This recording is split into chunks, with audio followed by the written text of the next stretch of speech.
Da-da-da-da-da-da-da-da. Welcome to episode 19 of Comics That Influence. Hey, Kurt. Jake and Kurt. Hey, Jake, what's happening? What's up? Happy Father's Day. Yes, thank you. Happy Father's Day to all the fathers out there, and it's gonna be on topic for my comic today. Uh, I'm all gonna get right, all right. I'm gonna jump into Osamu Tezuka. What do you got? I have got a 1986 black and white indie book from Reno, Nevada. So I wanted to just kind of Is this a really power comic? dive. No, I don't think so. It's pretty cool, but it has a nifty little edge of interest to me as an inker. Let's just say. So, do you want to jump right in? Yeah. Well, you're first today, but Why? Thank you on yeah, Father's but Day, and I'm so not so even you a just father. so you just have a real independent self-published work here. Yeah, back in the indie explosion of the 80s. This is called Iron Saga's Anthology, Issue 1. I want to point out that this is an oil painting, definitely an Okay. oil painting on canvas. So Uh huh. these guys, it seems to be about a three guys show here. Um, they are giving each other. I think this is really kind of cool because I think when we all start out in our own independent comics world with some other people, everybody has to have a position in the corporation. So you got a president, a vice president, treasurer, a vice president, executive editor, photography director, art assistant. But it's just three uh, comics. One is Kevin Cole's Just Another Day, Clay F. Tatton's The Affair, editor Donna Frickhofer. Hoffer. Frickhofer. Hofer? Yeah, go for Hofer. Frickhofer. Willis. These all seem to have like I don't know. I would have first thought they were Canadians, but they're actually in. Well, at least their copyright here is in Reno, Nevada. But recovering the Heartwood Chapter One Intrusion, art by Bernadette Mills, cover by Clay F. Tennant. So I really enjoy this book for A, it being an independent black book, but Hmm. B, it's not inked. What? This is all pencils with some inks. And I How just dare I you? have a couple of comic books like this. I think I have another one within reach. If I can see it, I'll grab it. Or I might actually throw it up at another Comics and Influence. But of the last year, going back to 2022, and at the same time that you were calling me to get back on with Turbo Pit Fighter, I just came to a crisis intercross when it came to making comics that I just like to ink comics. So obviously Turbo is fulfilling me on that level, but I would like to ink other people's work. But I think hiring an inker is an expensive feat. A lot of people inking comics are doing it because they got a piece of the pie, like I do with Turbo Pit Fighter. But Hmm. I've been looking for stuff to ink. This could be something for me, but I just wanted to throw it down as a literal throwback for those comics back in the 80s. This is called Richard A. Matrix Bounty Hunter in Just Another Day. And this alien dude with a Far Dream t shirt's getting blasted, and this guy's running. And of course, this guy here is our Richard A. Matrix Bounty Hunter. Um, I like the chrome it, letters. Yeah, there's all these just like black and white independents in general, but definitely in the '80s when I started collecting comics. I think it was like '82, three ish. So I definitely would have come across this and picked it up. There's all this quirkiness. Now, if you noticed in this panel, this could have been even a bigger panel on its own just to kind of give us, might even put the marquee of this character there. But the city is just pencil rendered. So it Mm. has this like glow to it. And I really do appreciate this. They really try their hand at doing like a technical, like visor look, and then it pinpoints something and highlights it. I like it. I like it. So Obvious. point out with your finger. What is ink? Right now, the black. So Okay. anything solid black is ink. This is obviously a drop shadow in something that was then printed on the paper, and then they added the chrome effect to it.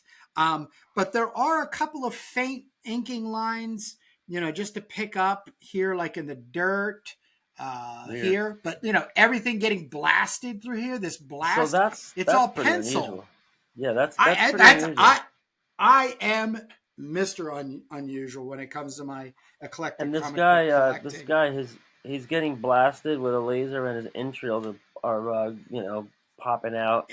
And this You is don't. definitely colored pencils, because when you like lay down a couple of colors, like two colors, obviously these would be like two different grays, and when you then take the white pencil through on that, it gives this really neat blurring effect. So Right. they're really playing around with materials in order to do what I'm always looking for, is a very well contrasting comic to be printed in black and white. I don't think these Yeah. guys were anticipating, unless I'm thinking, and I doubt they did this in color. Like, this is all done in color, and I just dismiss that at all. And I if mean, any of these guys come across our the video, thing about please the correct me. right. Yeah, no, but the thing about pencil is that, especially in the '80s, you were just leaving so much to chance when you get on press Yeah, but versus what you get back. it's I mean, there's just solid no way to though. control it. That's why we ink in comics, is because you can control what's going to print and what's not. but it's but the problem I have with most people learning to ink or inking comics is there's an inference that it's going to get colored. Whether it ever actually gets colored, the inking becomes so cartooned in black line shape to capture colors inside of it, Yeah, the that trapping. when people Yeah, go then into, and then they go into printing it black and white, there's just so much lacking. There's so much left undone in the book. Here, this is a completed a feeling and attack with materials to make a black and white comic. And they're very hard to find. I want to bring this back to attention. This is all just pencil rendering to give this glowing effect in the city. I love it. I love it. Then, once again, this might have a little bit of ink in here. This could be a little bit of ink. It yeah. could be some airbrushing, but this is Matrix. And he smashes in and falls and womp and then gets up, and then the background is grayed. Even this panel here, it's, but in my own visualization of something being, let's say, completed as a black and white rendering to be printed as a comic, I would love to jump in and leap off of this. It's a When great it comes to exercise. It's a great exercise, it is, it really is. especially today, because today you can preserve every little nuance in the printing of pencils by just bringing it into Photoshop and saturating it, or the digital presses are very faithful to the digital files, the high res scans nowadays. So it's a great exercise. I really can't. I mean, I do have some examples of pencil comics in my collection, especially power comics. And when we say power comics, we're talking about very low budget, self-made, self-published indie comics. Um, but Marvel in the magazine format also played around with Yes, different kind of tones, right? And yes. I'm thinking of Planet of the Apes, but all those black and white mags, you know, Creepy, eerie, Creepy, Vampirella. Eerie, Deadly Hands of Kung Fu, Heck yeah. um, yeah, and so this was going, at the highest levels in the pros. It was just not in the color division. It was like the black and white division, and maybe that's why we love the black and white mag so much, right? You and I. Yes, yes, yes. Yeah. So anyhow, moving on to the second story called "The Affair," which is a spaceship, but it's kind of weird, and I say weird in a good way. This spaceship is, filled with Matrix here, and then he's jetting off to Kara. But then when you turn the page, you have a spaceship flying along, and it now says "Affair." Now there's a gal waking up. There's a dude getting out of bed. They're getting dressed and they're kind of thing. So there is a little bit of like interlocking, which I don't know if they really intended, but it's Well, kind of they're in the same interesting. genre. They're definitely in the same Yeah, genre, but they're yeah, taking off on variations on a theme. yep, That Yeah, that figure in the middle there has a little bit of like the dynamic light and shadow, right? For Bernhold yeah. art, Very well thanks. done. Yeah. Very well done. I haven't dug these guys up or anything. Like look for them to see if where they went. If it because it's very hard to find people, from the '80s that made comics that never kind of continued along. But I'd like to do that because So this for is just anybody, I just and yeah, anybody watching this, if you feel like it and you want to contribute, yes, because we didn't have the time to before we recorded this, go on our community tab, and anybody yes. can be a citizen journalist and just report on if you can find it. Where are they now? Is there anything else that they've done? It's really just a Google search away, but when we come on the air, we're just coming on the tails of our other podcast, and we only have like an hour a week for that, and then we jump in and we have like 45 minutes for this. So that's why we're like bad at our show prep, but but I love this spread right here. This spread has such great values, right, all I throughout. It's agree, just really 100%, interesting. You got all hundred your dark, percent. you got dark darks, light lights, mid tones that are distributed very nice. The balance and the contrast is great here.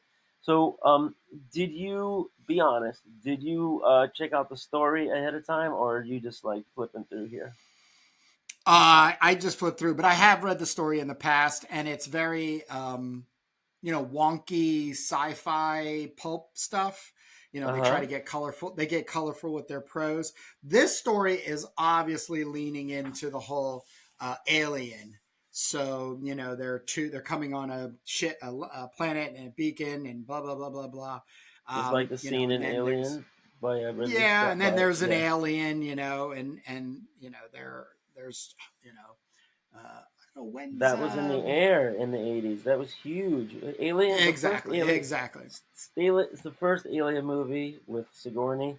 Hit me like a ton of bricks in the '80s. Oh my It really, gosh, yeah. really Yep, did. yep. That's Yeah. 79 when that movie comes out. So yes, Oh, as soon 79, as we're right? entering, yeah, when we're Yeah. entering the 80s, it becomes like a part of your foundation as a sci-fi fantasy And comic book there artist, was a very good graphic novel treatment of that movie. As I remember, Yeah, who but did I that? forget Right, who I'll did it. flash it on the screen to thing. But once again, I just want to keep bringing us back to um, a very well rendered comic for black and white printing. So their There's a lot intention of was there. action. They lost into it. There is now the obvious is this. I believe they did each of the panels separately on pieces of paper, and then it's some sort of formatting. I doubt it was computer because this is '86. I could be a thing, but they're integrating now text. This could be a Marvel method type of thing where somebody just drew all of these pictures, they scan them in, or they do what they have to do to capture them, and then somebody's coming through, and then this is just, I think this is really poor, and it's kind of sad and sloppy, and it does kind of drop the impact, but at the same time, they only knew what they knew, and I believe they do in issue 2. and Hmm. then I think it goes away. But it's just one of those things where it's like, mm, if it's hand lettered, if these text boxes were dealing with the art, let's say pre layout, and then even as it's being structured out as pages, there would have been a heavier impact than this. But once again, it's about learning. And this is, I think, just if I was back then, hadn't done this, and this was my comic, and I was talking to everybody about it right now, I would have nothing more than pride. A, I printed a comic. B, I finished a story. C, I did it all in black and white. I mean, they're hitting all the markers. So Yeah. I just leave it at that. Yeah. Yeah. And then this story I think is absolutely fantastic. I think I would want to ink it. It's a complete like sci-fi, no humans involved. It's the recovering the Heartwood, a forestral tale, chapter 1, intrusion. So it's an alien planet. There are some purple prose here, and then these characters, are interacting. It's almost to the point where they didn't need the purple prose. It could have just been a nice silent. But look at these rent. Look at this page. Look at that. Yeah.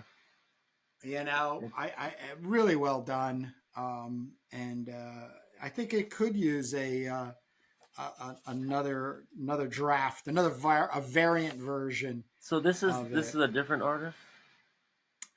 Da, da, da. Let me just double check here. It looks a little Um, different. Some of This the is anatomy. not. Well, this is see, the rendering is by Clay on one. They don't give us any. Oh, it's Clay again because it's Clay's affair. And Right. then it's Bernadette Mills Burnt. does Yeah. this one. Right. So, So she I don't know if she's they a just little went to different. school together. Yeah, they were definitely in some kind of like penciling class or something, Yeah. or maybe they just went over to Clay's house or something. But um, Right. yeah, some of her anatomy is a little weird. Like the muscles are popping out; they're a little bit overly defined. Like Yeah. Yeah.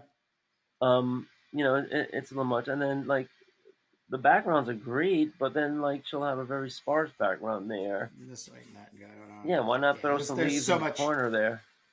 Yep. So with her, I think the composition is a little less fluid, right? Where the characters are just kind of like hanging out there. They're all centered and they're all like Yeah. in these vast open spaces, as opposed to That's like what some it of the stuff is. we saw with Plug and Brunner, where they were like leading the eye from one thing into the other. Everything touches and overlaps the next thing, and it just brings you along. Yes. Right, Yes. but we don't know how old these people were. I mean, right there, you have some really nice black and white interplay. The nesting of the leaves within the light leaves within the dark leaves. Yeah, Yep. that's nice. But there on the right, where you have that, you can see the pencil strokes. On the bottom, right above Right the here. hooded figure.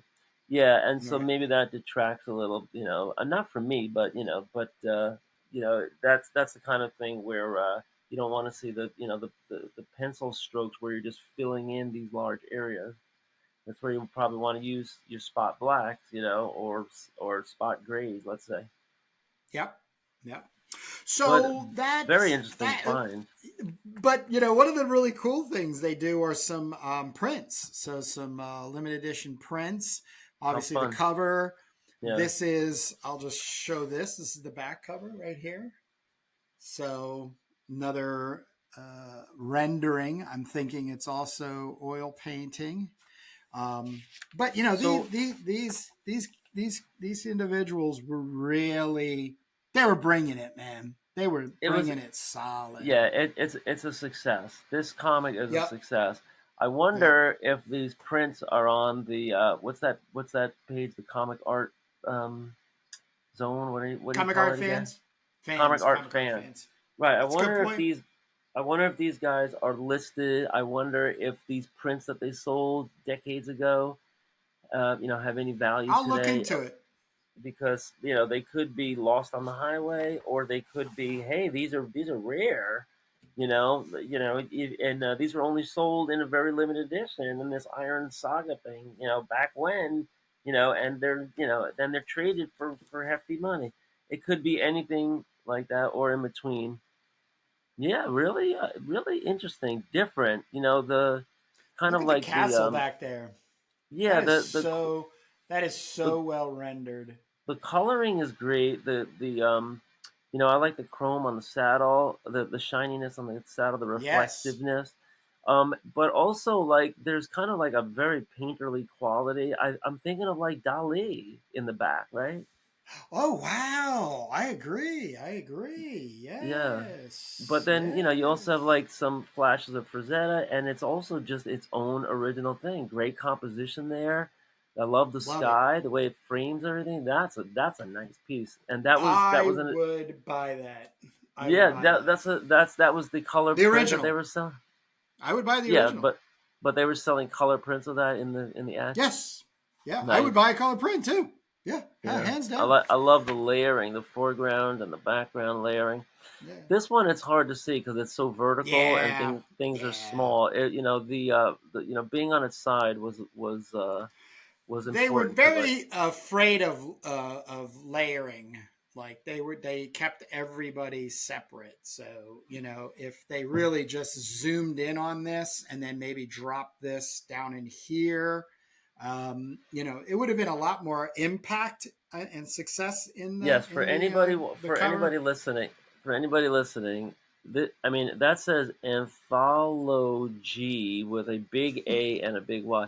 So, you Yeah, know, that's terrible. whenever you're doing a masthead like that, you got to overlap with the art just a little bit. Those horns or that little tip of the wing. This way Yeah, you you gotta can kiss it. you yeah, you got to kiss it, and because this way it integrates things, right? This right here looks like it's floating, and it was like this was an oil painting, and it was added on later.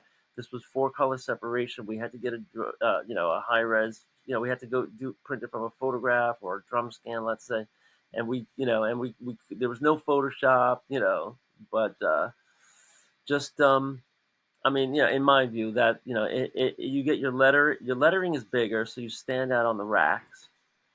Number one, and number two, it just brings the eye right from the masthead right into the art, and it looks like it all belongs together. So, but it's also great art. I mean, we can see this for what it is. What's that little thing in the bag? Is that a spaceship? I believe it is. I believe it's from the second story. Yeah, Like I think these they are all, needed. this is from the third story. This is from the first story. I think this is from the second story. This is also from the second story. So it was a Yeah, montagey kind of I think painting they needed for it. to angle that spaceship a little better so you Yeah, could oh, just definitely. Yeah, see it. that's It's a really flat view. abstract. Yeah, Yeah, and there's no like smoke or anything, so it gives you like a kind of like a feeling of silence, but you don't have like any majesty because it's small among all the elements. right, right. Yeah, So but I'm gonna very try to interesting. dig out the second one, and down the road, I'll show it. But I am going to be showing off other. Like I said, I have another two-issue series where it's just pencils, and it just really kind of sets me on fire as an inker. So, but wanted to share that with everybody. And yes, as you even said, um, Jake, that our community tab is blowing up for as maybe as few people that are now engaging us, but we are getting more and more engagement as the weeks go along and as we release videos. So we release 2 videos a week. So please, not only in the community tab, but down in the comments, if this is something you've come across or interests you, or you would like us to check out other things that are similar to it. But that's what I have, Jake. I am excited to get into this Tezuka that you have. So let's jump over to you. Yeah, so Osamu Tezuka was it. He's the man. If American viewers are not aware, um, He's the he's Jack Kirby of Japan. yes, he's the Jack Kirby. Well, maybe a little bit, even earlier on, like maybe he's like the Walt Disney of Japan, if there is an analog. There's no exact real analog, but um, coming right after World War II, he started his career at age 17. He is he's the first and biggest name in comics, and he's really well known for kind of co-opting the big eyes of the Disney characters, bringing them into Japan, and that's the signature look for Japanese manga to this day, right? Is the bug eyes and everything. I think as the rumor goes that he was looking at Bambi, the Bambi movie, and he brought that over and he put that in his characters. His Well, most one famous, theory is yeah, when we Americans were occupying Japan after World War II, there was a heavy influx uh, of American media, and one of those medias were comic books. So, because the way comic books stayed alive during World War II is they were being purchased by the government and being distributed among the troops. So there was a huge amount of comic books that were probably being left over. And I really do think heavily in a feeling that like Dan DeCarlo and Al Hartley's comics, like Archie comics, Archie, if you yeah. will, really lends to um, this sensibility that the Japanese pick up on for manga. But I can't really put my finger down on anything to support it. So, Yeah, so this is kind of like a lesser known work that I picked up, and you're gonna laugh, but I bought this when my daughters were getting a little bit older, when my older daughter was getting a little older, and I actually thought I would give this to her because it's kind of like a birds and the bees thing, oh but wow, okay. as cringy as that is, I never ended up giving it to her. It just ended up on my shelf forever, Move and over to I the right, never. Jake. Yeah. So, what this is this was a serial that Tezuka did in 1970 that appeared in Shonen Jump, and it was never put out as a whole book um, and translated into English until 2007. So, and Wow. that's long after he. Who's putting this out? So this was Who's the put out publisher? by Vertical. Vertical, yeah, and it was originally serialized in Japan as Asporo no Uta in Shonen Kingu, Shukan Shonen Kingu in Shonen in 1970. As you can see, it's really thick. And here they put it all together and translated Slide it. the book over to the right. Okay, Get in center frame. There you go. There you go. There you go. There you yeah. go.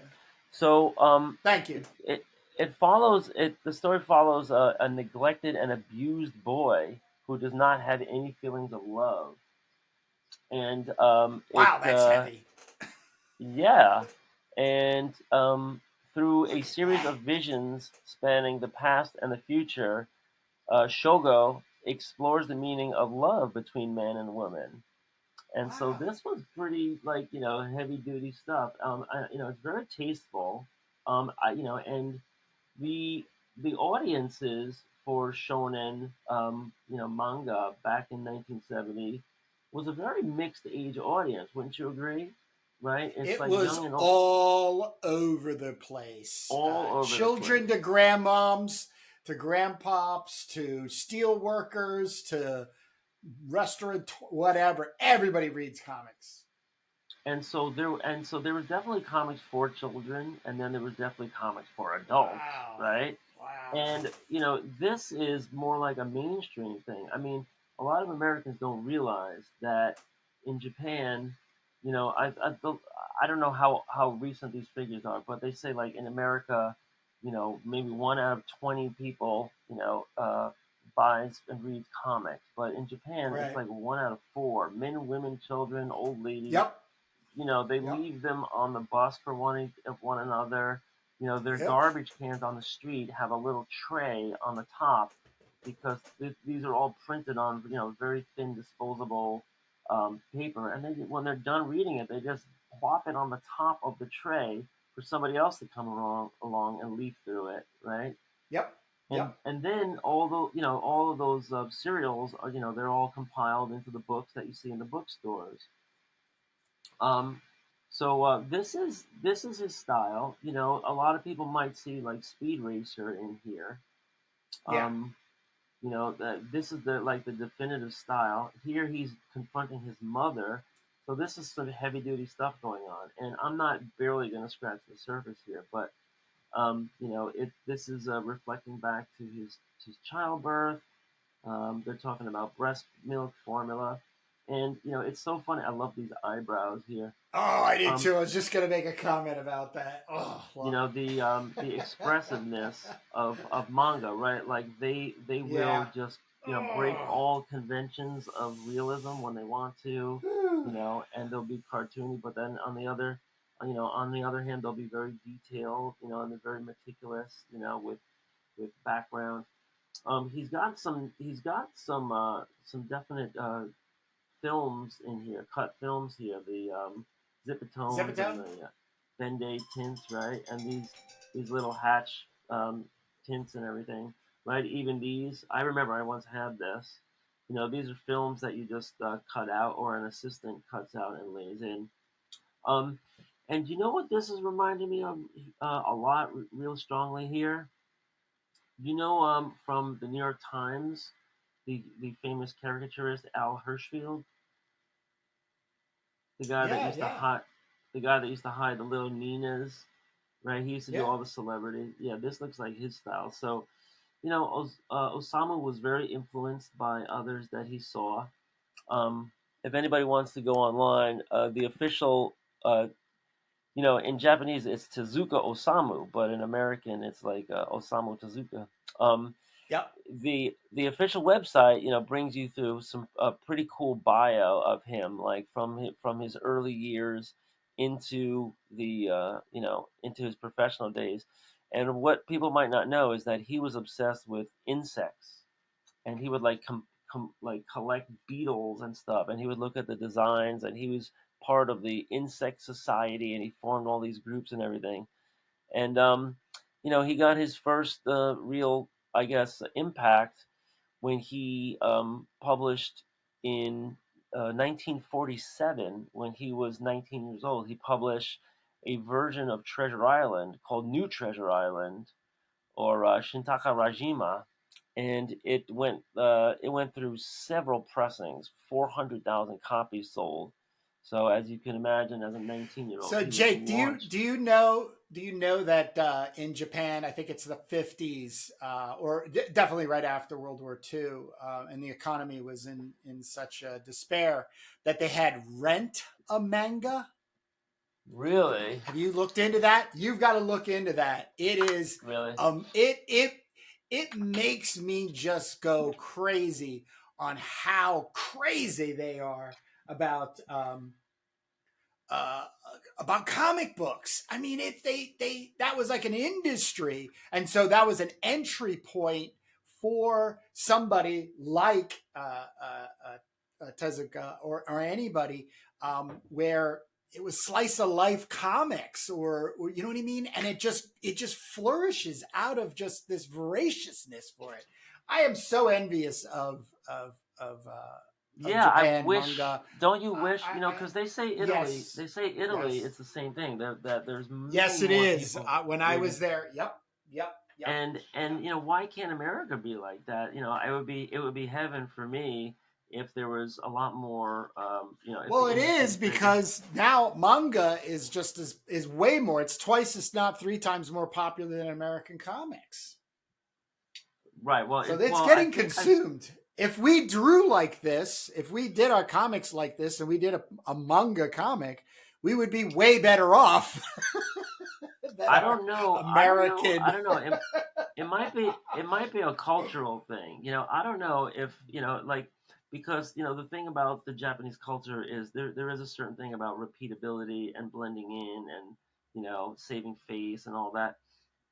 Yeah. So I don't know if it's the buyer per se. I think it's a combination of things. The we have like such a pervasive, capitalist system that there's so many other distractions and so many other things taking up our time Well, we have and also our a highly competitive state of mind and being. So, in other words, if I go sit down and make a comic book, I've got to make my comic book better than your comic book.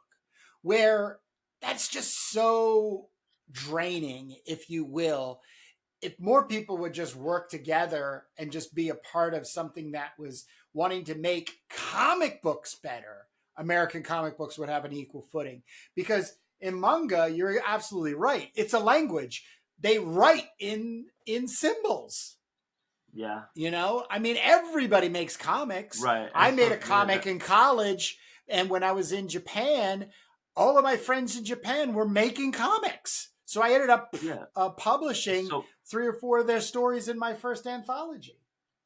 yeah, so from the earliest age, instead of, in America we learn just how to write letters and words.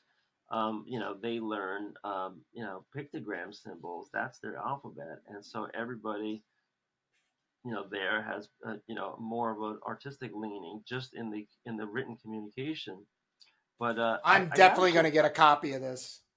I gotta show you this. Well, if you want, I could send it to you and loan it to you. But I gotta show you this. This is, the guy here in the beginning. He's talking to this like goddess figure, and she's talking back to him. Then he sees his mother, and then we go into this flashback sequence where he's born. And watch this.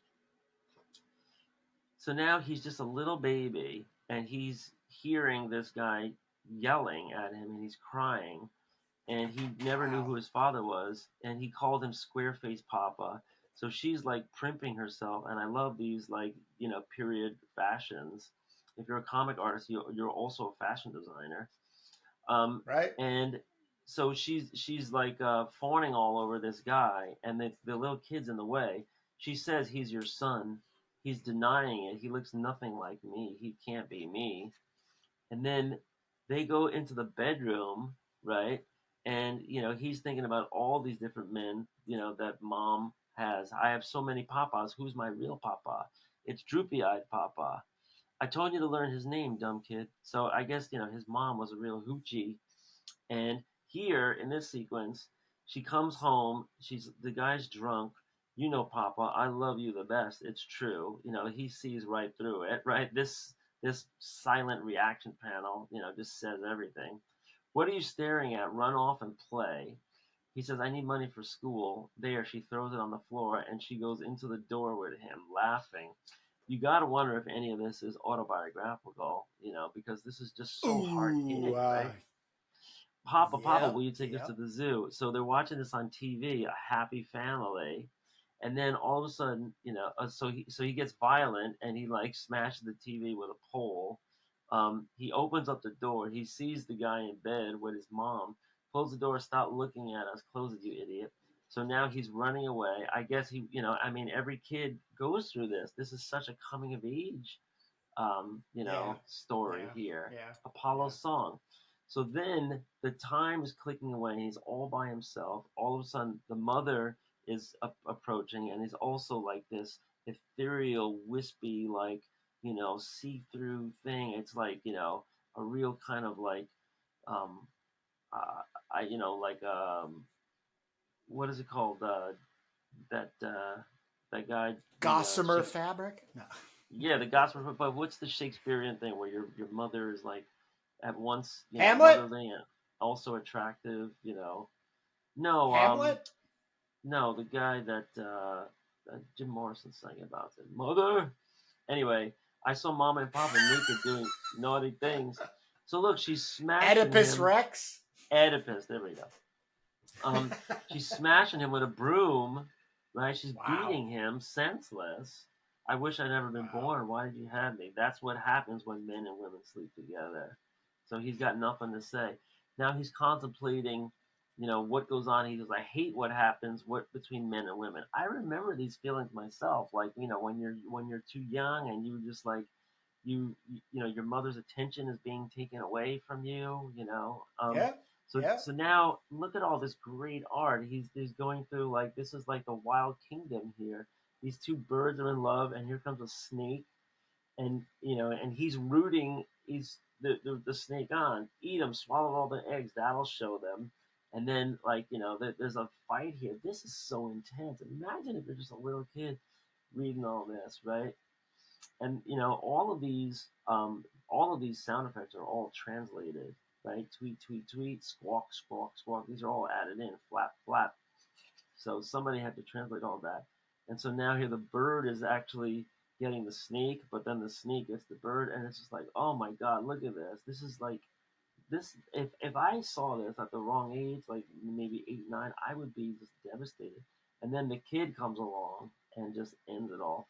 This is only like the first the first sequence of this book. Wow, Jake. So Wow. I I'm not going definitely to want a copy of this.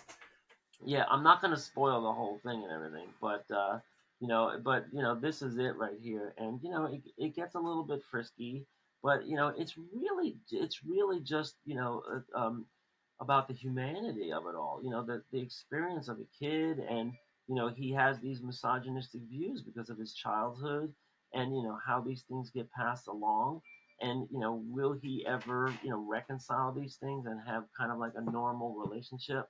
You see Right. this woman, like she's covered over with this little band here, right? Yeah. And and there's nothing like super dirty about this, right? It's all very, very tasteful. I mean, this is the master storyteller. In Heck yeah. 1970, he's totally in his element. We could talk about the art, and we can talk about the blacks and whites, and we can talk about these really nice patterns. And he's got this real wispy style. I talked about Hirschfeld. This kind of like pen and ink style. If you ever want to see his tools, look at this. This is Whoa. kind of like a Hiroshima reference here, right? Right. He lost the woman. I don't know if this is like a dream sequence or what, but he lost the woman, and then like he's likening it to a Hiroshima. Um, if you go onto his website, they show you his art tools. Let me see if I can actually get it here. And he used everything and everything. He was like one of these all of the above guys. And there's lots of pictures of him in the studio doing his thing. Yeah, I'll put a So link in the description. right, if you could. It's yeah. Yeah. So this is really just the tip of the iceberg with Tezuka. Astro Boy stuff is probably a little like predictable, but here's an example of where he starts to get really into some intense stuff. In a very simple and accessible style.